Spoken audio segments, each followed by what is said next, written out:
Nina bonke abalabo odlalwa amangwane satideka singizulu. Nina bekho balomlilo lisho ubuhangihanga akhangela amankengane. Ngiyakhuleka kunina ababhejane ubhale ngophondo wasigcawu.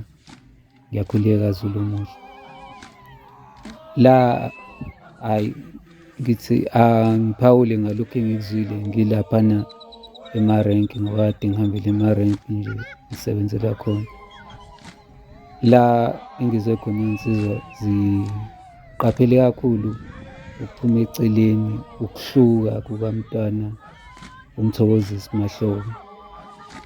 Zikushayela ihlombe ukuthi yena ngaso sonke isikhathi ukhethe ukuthi akhulume isiZulu ngalesi khathi ade ebuzwa iy'ntatheli ngaleli cala ade liqhubeka le komkhulu ePitoli.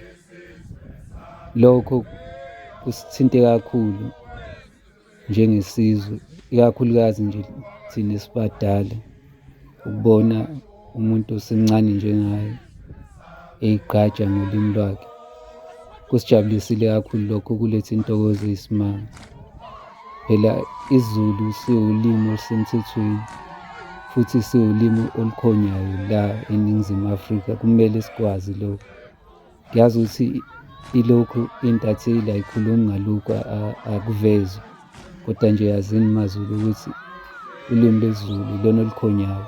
Kumele siy'gqaje ngalo ngoba uma ubuka ngisho isiteshi somsakazo esilalelwa kakhulu esesiZulu namaphepha adayisayo awesiZulu ney'ngoma la eMzansi okuyizona iy'dayiswayo ney'thandwayo ezesiZulu.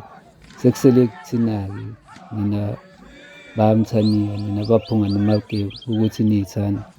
Le nto le isithinte kakhulu, ibajabulisile kakhulu abantu ukuthi nje akhulume isiZulu, sikwazi ukuthi sizwe, siqonde ukuthi kwenzakalani lapha ecaleni.